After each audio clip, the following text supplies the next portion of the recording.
હળવી હળવી ઠંડી કરવલ્યોની આ પાડી આદિમાનવનું પગેરું પાષાણ યુગના ઓજારો અને મહાપાષાણ યુગના ઓજારો જે ભૂમિમાંથી મળ્યા છે એ ભૂમિ આ દિવ્ય ચેતનાઓ અહીંયા એકત્ર થઈ એ ઘટના હું એમ માનું છું કે આ પેન્ટ શર્ટ પહેરેલા બધા ઋષિઓ છે, લોકના આરાધકો, લોક સંસ્કૃતિના આરાધકો એ એકદમ ઈશ્વરથી નજીક છે. આ માગસર મહિનો કદાચ મહિનાઓમાં શ્રેષ્ઠ મહિનો માગસર મહિનો કહેવાયો છે. આપણે આપણી સંસ્કૃતિને જાણીએ છીએ. આ સંશોધકોમાં ઉત્તમ સંશોધકો એ લોક સંસ્કૃતિના સંશોધકો છે, એ પણ એટલી જ હકીકત છે. બધા જ સંશોધનોમાં ઉત્તમ એ લોક સંસ્કૃતિનું સંશોધન એ ઉત્તમ છે. આ એક જોગ છે, આ એક યોગ છે. શિવ શંકરભાઈને આ વિચાર સૂઝ્યો એ પણ અદ્ભુત ઘટના છે. કદાચ વિશ્વના ઇતિહાસમાં, કદાચ ફરી હું બોલું, વિશ્વના ઇતિહાસમાં આ ભૂમિએ એક એવા ઋષિને આપ્યા છે કે જે વાલ્મીકીની સમકક્ષ બેસી શકે તેવા છે. તમે મારો ઈશારો સમજી ગયા છો. ભગવાન દાસ પદ્મશ્રી આપો તો પણ નાનો પડે.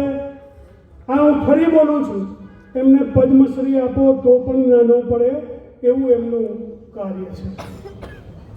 આ સંસ્કૃતિને ઉજાગર કરવી, જીવનને હોમી દેવું, આખું જીવન આમાં હોમી દીધું. તારાબેન પણ ઘેર નોટોમાં લખે. આ એમની મારી સંશોધન યાત્રામાં લખાયું છે. અહર્નિશ ભ્રમણ, પહાડી એરિયામાં રહેવું, પુસ્તક પ્રકાશન માટે જમીન પણ વેચવી, આ બધું થવા પાછળનું કારણ આ ગમરાભાઈ કે પેલા હડમાબેન જે અત્યારે નથી એમના માહિતીદાતાઓ છે. અને આ માહિતીદાતાઓનું સન્માન એટલે જ ભારતીય સંસ્કૃતિનું સન્માન. તમારું કે મારું સન્માન થાય એ યોગ્ય નથી. જેમને પેઢી દર પેઢી, કંઠોપકંઠ હજારો વર્ષોથી જેને સંઘર્યું છે એવા માહિતીદાતાઓ આમની આંતરિક ચેતનાને વંદન કરવા યોગ્ય છે. એવાઓનું સન્માન થઈ રહ્યું છે અને એમના સન્માનના સાક્ષી બનવાનું મને સૌભાગ્ય પ્રાપ્ત થયું. હું મારા જીવનની ધન્યતા સમજું છું. આવા વ્યક્તિઓનું સન્માનમાં હાજર રહેવું ને એ પણ એક દિવ્ય ઘટના છે. આવા વ્યક્તિઓના સન્માનમાં તો આ તો આપણે બહુ ઓછું જાણીએ છીએ ભારતીય સંસ્કૃતિ વિશે. દુનિયામાં અધ્યાત્મની ગંગોત્રી કોઈ હોય તો ભારત દેશ એ દુનિયામાં અધ્યાત્મની ગંગોત્રી છે. અને આ ગંગોત્રીનું વહન આવા માણસોએ કર્યું. વનમાં ફરનારા, હરનારા અને સહજ રીતે જ્ઞાનનું ઉપાર્જન કે જ્ઞાનનું વિતરણ અને વિસ્તરણ કરનારા આ બધા વ્યક્તિઓએ કર્યું છે. આનું મૂલ્ય ઓછું નથી. નવજીભાઈએ ચોખલા ગરાસિયા, મને લાગે ભગવાન દાસે ભીલી, ડુંગરી, આદિવાસી ભેલ વિશે કામ કર્યું. અને નવજીભાઈ જેવાએ, વિરચનભાઈ જેવાએ ચોખલા ગરાસિયા વિશે કામ કર્યું. જે ખૂટતું હતું એ ઉમેરવાનું કામ કર્યું.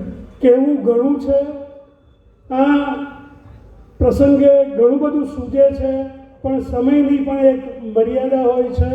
તો આવા વ્યક્તિઓનું સન્માન એ જ આપણું સન્માન છે.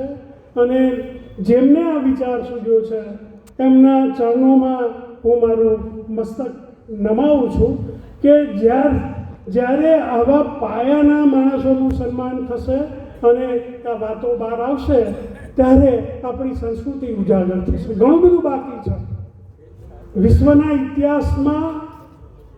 દેશ દુનિયાને ઘણું બધું આપી શકાય એવું બધું અહીંયા પડ્યું છે. સબ ઋગ્વેદની ઋચાઓ પ્રમાણે ઇન્દ્રની ઉપાસના આજે ઉત્તર ગુજરાતમાં ચાલુ છે, ગામે ગામ ચાલુ છે.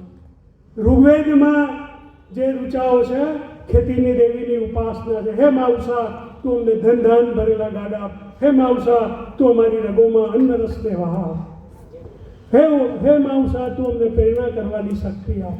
આ ઉષા દેવીની ઉપાસના આજે પણ ઊંઝાની આસપાસ 200 ગામોએ ચાલુ છે. કોણ આનું બધું વિડીયો ડોક્યુમેન્ટેશન કરે છે? જો આટલી દીર્ઘ પરંપરા દેશમાં હોય અને આપણે એને જો ઉજાગર ના કરી શકીએ તો આપણે પણ ભણેલા માણસોએ પણ આમાંથી ઘડો લેવા જેવો છે. જો શિવશંકરભાઈ જેવા વેપારી માણસ હોય કે જે વેપારમાં છે અને છતાંય એમને કામ કર્યું અને આ બધાને બિરદાવ્યા, આ એક મોટી ઘટના છે. સરકારી એજન્સીઓ નહીં કરે. જે એકલ ડોકલ માણસોએ જે સંશોધન કાર્યો કર્યા છે ને સરકાર કરતાં પણ ઘણા ઊંચી કક્ષાના થયા છે. એમાં આવા બધા માણસોનું મોટું યોગદાન છે. અને રક્ષાબેન, એક નિરંજનના મેં કાયમ સાહેબ લુંગી સફેદ જપ્પો ક્યારેક રંગીન જપ્પામાં જોયો છે. લગભગ હું માનું છું 82થી હું એમને એકદમ નજીકથી ઓળખું છું. ભજન સંતવાણીનું જ કામ કરવું, સબ આ જીવન સંતવાણીનું કામ કરવું એ પણ નાની સિદ્ધિ નથી. અને એમના સહયોગી થવું રક્ષાબેન એમને પૂરક થયા માટે એમને આટલું મોટું ગંજાવર કામ કરી શક્યા. તો આવા નમૂનાઓને શોધીને તમે સન્માન્યા તો જે સન્માન કરનારી બોડી છે એ બોડીને, આખી કમિટીને, આ સંસ્થાને, આ પ્રદેશના ચરણોમાં મારા મસ્તક ઝુકાવું છું, વંદન કરું છું અને મારી વાણીને વિરામ આપું છું. અસ્તુ.